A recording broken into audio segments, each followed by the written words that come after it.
Hi everybody, welcome. This week I did something that's kind of scary, personally enriching, super awesome still, whatever it is. I bought myself a new smoker. I've been looking at these for a while, looking for what's good, what's bad, and I knew I was going to spend at least $1,000 on something new. So what I did, I reached back to my dad, who always redid classic cars. Possibility of recreating history, and I brought back a Brinkmann stillwater smoker. This is a early 2000s model Brinkmann, back when Brinkmann actually was still a company, let alone making good smokers. They brought in arguably the best smoker maker in the world to make his smokers, and this is what it is. I'm gonna be refurbishing this. I got this baby for $100. This is to show you guys that don't throw something like this out. There's somebody out there that is willing to take it off your hands. One man's trash is another man's treasure. So if you have one, send me a message in the comments. The old Brinkmanns, an old model Oklahoma Joe would be awesome, but and I can make a series on yours. But I'm gonna do a series on refurbishing it. I'm gonna redo everything. It's not even gonna be recognizable when I'm done, except for the fact that it still will be as true to its origin as possible. I don't want to get rid of that, but thanks a lot, guys. I hope you're as excited as I am. This is the Brinkmann stillwater. Look at this wall thickness of this thing. That is 1/4 inch thick steel there. Look how thick that is. That's amazing. To say they don't make them like this is not exactly totally true, because there are still people out there. Horizon, Yoder makes a pretty nice model, barring some minor issues. They make them like this. But this is what we're working with, and as you can see over here, that's real rusty. It just, see how that just comes off on your hand? That's disgusting. We're gonna get rid of that. Inside's a little bit rusted, but overall, it's not looking too bad. All right, first thing we gotta do here is we got some pieces that gotta come off. We got the latch that holds it shut. We got the butterfly. This one, as you can see, spins around, so I'm gonna actually have to put a handle onto that. That will come on later. First off, nice to have something to hold this latch when you're doing this. My suggestion is, if you're going to do this at home, go ahead and get some penetrating oil of some sort. WD-40 Marvel Mystery Oil is a really good product.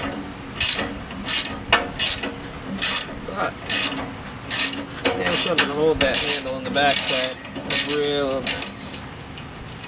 These things are made really well. Look at that. Locked into that and everything. That was super duper hot, by the way. This is gonna be a problem.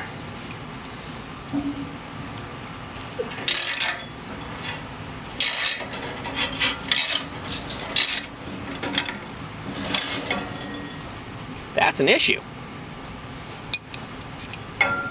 Well, got it off. Next thing we want to remove, we have the stock thermometer here.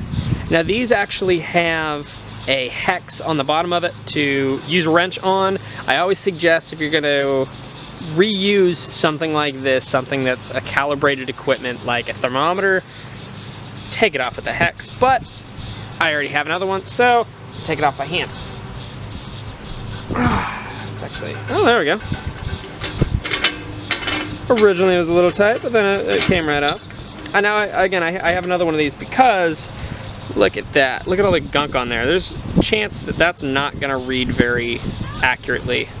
But I will actually test this one, see if it is still within calibration, if it was either already within calibration or it was damaged when I just took it off. Either way, I don't know, but I'll check it. I do have another one for this, if anything I can either reuse this or use the other one for something else. I would actually really like to reuse this one. I'm not very hopeful for it though. Now I come to the name plate. This actually, you probably can't even see it very well. I can just barely see it on my own. But it says, you know, Brinkmann Smokers. It is serial number 35510. This is actually a pretty important thing for me because I'm trying to refurbish this. I'm not trying to just redo it and make it look nice. I kind of want this to be a piece of history, because this is actually smoker history. There may come a time that 1/4-inch pits don't exist anymore, and this will be super cool. So I do actually want to keep that intact, so I'm going to have to take off these 4 rivets. The way that I'm going to do that is I'm going to take a punch. So you can see you got little holes right there. You may not even be able to see this, they're so small. There's one here, one here, one here, and one here. Well, those are actually riveted in. I'm going to try to punch those out from the back and pull that off. If not, I'm going to have to potentially grind off the ends of them and then punch it out the other way. So we'll see what I can do with it. All right, let's see how this works.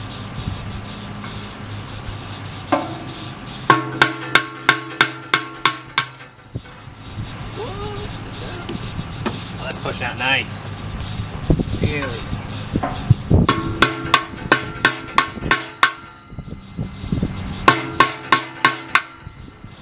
That first one did.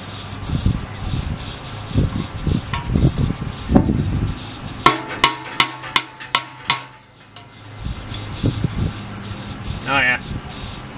Even if one of them's a pain, should still be able to deal with it.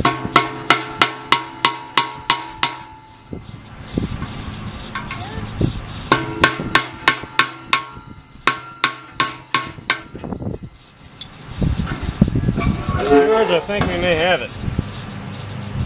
Take my claw hammer here.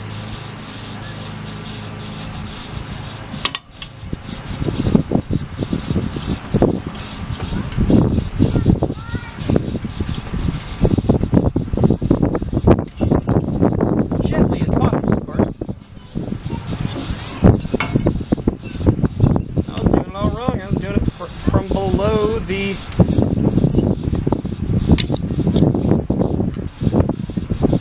got it. I'll just straighten that out a little bit, but overall, looks pretty good.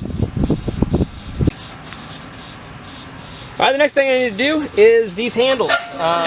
They're actually not in too bad of a condition. I could reuse them, I could redo it, but they're originally chrome, and they've yellowed, and they're looking pretty nasty. So what I'm going to do is use my handy dandy angle grinder and cut them off.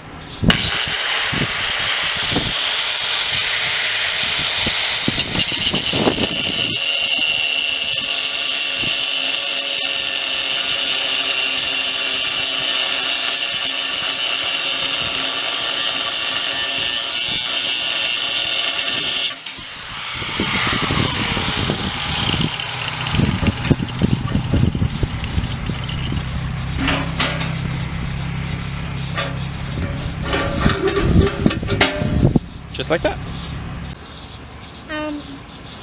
This is my daddy's smoker. Got in a cart. Yes, Mason. This is it. Basically taken apart. Just need to take the grills out. I can just do that right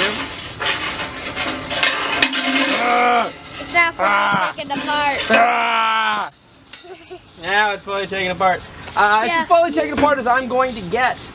There is one thing that I'm not taking off, and I'll show you what that is. This is actually super cool about this smoker. Right here, we have this little temp well, but all I gotta do is take that out. And I can't do it by hand, but all I gotta do is take that out. That is something that is different between these and a lot of other smokers. They actually have a well right there. That is so you can insert a gas probe to start your logs. It's a log starter port. I thought that was super cool, and while I'm down here I can see, yeah, the low point normally has the most rust on it, but nothing is rusted through. I'm super happy about that. Up the top, the whole chamber is good. Has a waste drain here. It's got a 2-inch drop from this side to this side so that it comes out. What's that, Mason? Oh, you found that? Piece of the handle. Now these handles, they're the same thing that the company Horizon makes. Horizon is Roger Davidson's company. He makes a great pit, 1/4-inch pits, just like this. In fact, actually, he made this one. After him and his brother Joe got rid of Oklahoma Joe to charbroil, not necessarily got rid of, but had to sell it off, he was brought on by Brinkmann to create these pits. That is why these pits are known as a reverse Oklahoma Joe. Because if you know the Oklahoma Joe product, you'll see that this basically looks like the same thing except for the firebox is on the wrong side, right? Alright guys, so that was the end of first day, taking it apart. Pretty cool. Mason, come here. Here, sit down. So, is this going to be our project? Yeah. Are you going to have fun with it? Yeah. Cool. Doing stuff with your family is one of the big joys of having kids. This is something I can potentially pass down to him when he gets older. You want it when you get older? Yeah. Cool. So yeah, and the good thing is a 1/4-inch pit like that's going to last you forever. That thing is probably 15 years old, maybe. 10, 15 years old. Yep. Mason's got 2 pennies. Look at him. Look at him. And all right, guys. to be paid for these 2 pennies.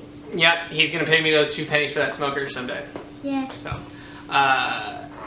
next we're going to be cleaning it up a little bit, see what it looks like. It's supposed to rain tomorrow, so that'll wash off a little bit. But I'm not going to put it inside because get a little bit of rain on it, clean it off. But then I'm going to get all that rust off. We're going to grind down a little bit. He's going to be out here with sandpaper and a wire brush. I'm going to be out there with my angle grinder and a flapper wheel. We'll get it all cleaned up down to bare metal. So, until next time, bye. Hey.